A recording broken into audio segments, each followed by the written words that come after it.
Hey, welcome to Roleplay Cafe. It's Dell here in Texas. Howdy do. There's been some conversation going on recently in private Facebook groups and whatnot. It's kind of spawned me, some interesting stuff spawned me to speak a little bit on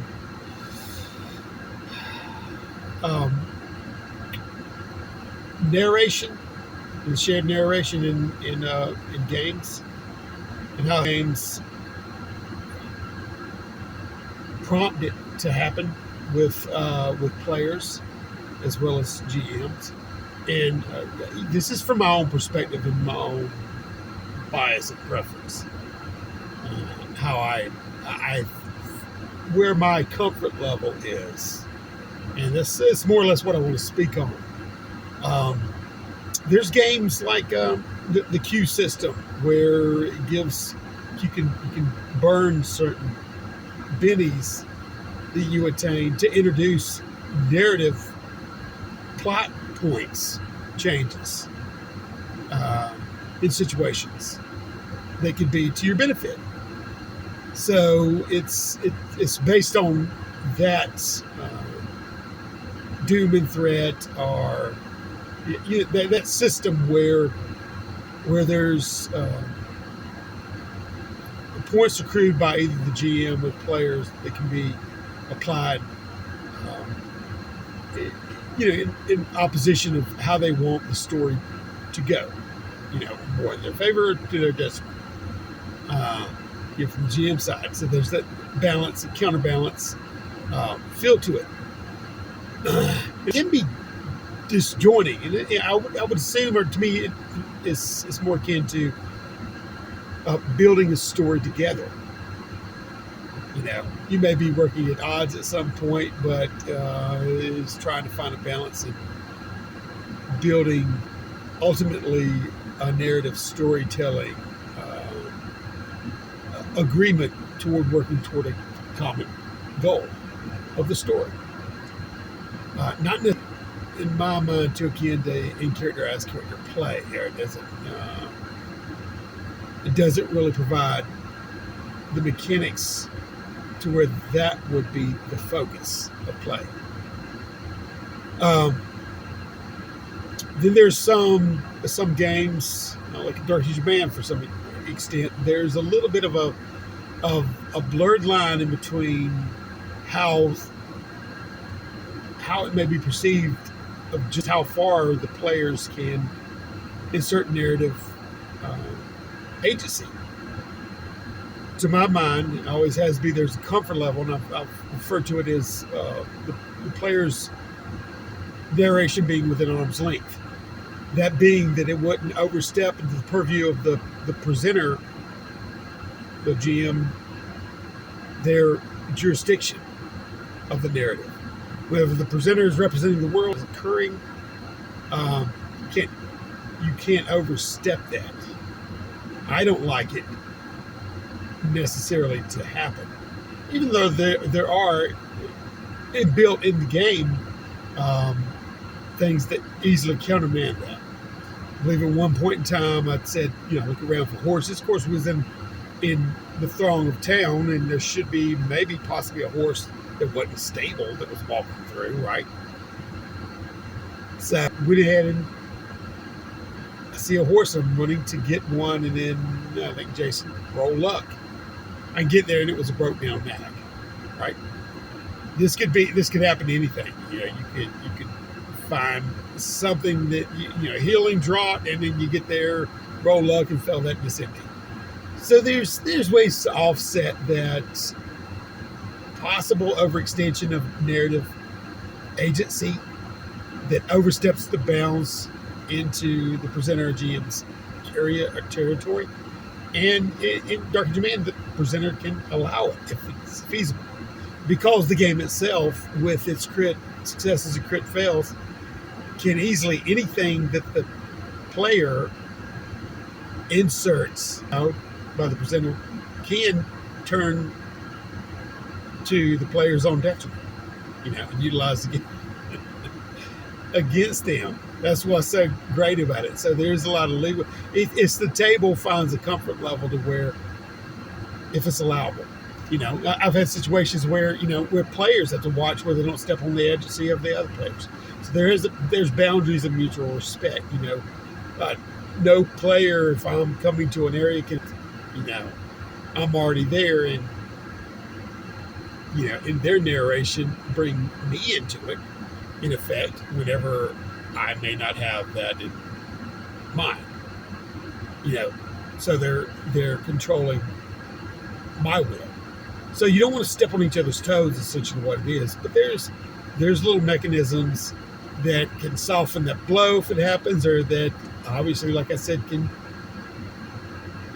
you as you play, you're very careful about what you insert, as it could be to your own detriment. That's borne fruit more than once. So that to me is what's amazing about the balance of it. Essentially it comes down to the table. But I like to say is something I can make safe assumptions on. If you're in a broom closet looking around for a broom, it wouldn't be too off the mark. But then it comes to the point of a comfort level. If a fantasy setting is too foreign or too fantastical, that isn't kind of embedded in the social consciousness of what fantasy or the tropes of fantasy are. When you play a fantasy game, you want to feel at least that there's some commonality of understanding amongst the players at the table, as or what the supernatural creatures are, or whatever. I mean, it's nice to be able to describe these creatures that you may come in contact with as being alien or foreign or whatever, like Jason did with the vampire in Dark Age Man. And we can say as characters or as players, we don't meta that for the character to know what it is. We don't. But we know the familiarity of it as players, and is easy for all of us to understand. From whatever variety of vampire it is, or whatever fake creature, or whatever tropes it would be, from the understanding of the world and the setting. This is a lot of the way the art was in Dark Age Man. I knew that, like, we're talking about the Dark Ages, right? People didn't wear, if you want to get detailed about it, they didn't wear colors. There was no heraldry. But every table is going to be different. That's where when you look at the art, it may spread across different conceptual, or people's understanding of what the Middle Ages was in the whole. Totally. Whether it's stylized, or whether it's the exact axes that were used by the Vikings, as opposed to some kind of concept. It's very malleable, and it can just be stretched and put to the group. So whether you want to introduce heraldry, that's fine, do it. Or whether you want to say strictly hardcore time period to what's there, if the group agrees and wants to do that, that's fine too. So, but it comes down to the table. But there has to be a common understanding that everybody can feel at least on some sort of solid ground. If you get too fantastical, the Worlds of Amber or the Zelazny novels or whatever, there can be some, uncertainty, unsurety, unassuredness by the players to feel that they can even extend their narrative agency arm's length, because they're not certain, and they stay. It's harder to get in character as character from that point of view when you're uncertain about what is even you're surrounded about, or you can't make no assertions about what is there. So this it's fairly easy for people in general to think back on the Dark Ages or the Middle Ages or whatnot, and have these common concepts and ideas of what it is, and agree upon that. So everybody can feel somewhat comfortable about not worrying about what is around them and extending narrative agency. We're working on Space Age of Man, Aryan epic. as the subtitle or vice versa. There's going to be some. What we're doing is setting that in something that's going to be very familiar, to where players can feel grounded from the movies or the stories they read or whatnot in the social consciousness. So this is one reason, like, the tech level, like in Traveler, or you get like 2001, something that people can understand, then they feel more relaxed about interfacing with it, whether it's communicators or whether it's just some kind of blaster rifle or whatever they want to imagine or insert in there. It's around that about tech level. Now, as far as like concepts about high technology, that would be integrated in the more magical. Arthur C. Clarke, technology is indistinguishable from magic. Well, I mean, as far as something being fantastical or really, truly alien, you're going to be dealing with programmable matter and stuff that we couldn't feel or most tables wouldn't feel too at ease with how to interface with something like programmable matter. That could be focused on and brought to bear in the game, and then people could try to interface with it and roll and luck and see how it is and make it decidedly agreed upon interfacing protocol in game that the tech could be utilized. And that's but that's what focus on. But things that you should take for granted while you're in a space game or in that genre, it needs to be where people can feel that they can be in a certain tech level space that's pretty much commonly known in our society today, or perceived upon, or is something that has a tangential link to it. We use cell phones today. Yeah, you think about the flip phone. Going back to Star Trek, everybody knew it. Communicator. You got various things in the various tropes of science fiction that can be easily pulled up and accessed and people can agree upon. And that's where I think for solid footing for people to come in, if they have a game that gives them any kind of narrative lead, which we do with Dark Age of Mana, we will with this because it's still, as for Space Age of Mana, it falls in the same link that we want to make a narratively propelled game. And to expedite the focus on the narrative switches being from, across the table, hot potato, so to speak, from one player to the presenter to back and forth, and keep the narrative momentum going where everybody can stay in what is occurring at the table and agreed upon, and everybody can see it, in less mechanical downtime, then we need to have something that people can grasp on and relate to each other tech-wise. It is fairly common, and then stop and then be in awe or wonder at something that might not be when you're dealing with anomalies or alien viruses or any of the myriad of things that that we, at least right now, can look as higher tech. That would ironically be more probable in a far-flung future. But we can't foresee that now. We can see certain length in the future as we are as a society today. But things that are commonly held as science fiction tropes, that's where it needs to be. And it is represented in game as a Dark Age section of a space empire that is fallen. And there's sections of space where, time isn't the same across the board.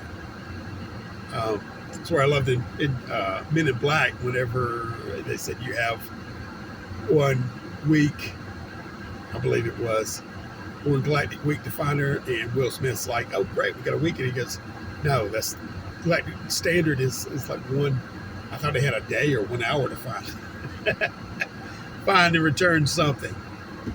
Been a long time since I saw the movie, but that's that. Time is malleable. It depends on where you are. So whether or not societies would have, to me, it's almost like the Polynesians going from island to island out in the Pacific and setting up. You got to there to the next habitable planet or exoplanet or rogue planet or wherever you're stationed at. But according to where you are, your velocity and the gravity of the planet, the size of the planet, time's going to move differently. So technology essentially is going to develop in different stages. Whether or not you had some kind of a fall and a disconnect with other areas, then you're going to be building at a different rate, actually speaking, for each of them. So to set anything in a fall from fallen tech to where you encounter relics or artifacts or technology that is beyond your dark galactic age understanding and interfacing with it, or coming, cross-pollination with other cultures that may have developed the drives or whatever to come into contact with you by happenstance or whatnot on the further end of that random seed thing, then you got to deal with that too. But all of these are outside of, setting a foundational mark to where things are easily and commonly understood by the players at the table at a tech level that's comfortable for people to make safe assertions and assumptions narratively within their arm length of their character's ability and agency to control. Like of ways to deal with if there's a slight stepping on toes or overstepping. That's what it is. Even when we designed the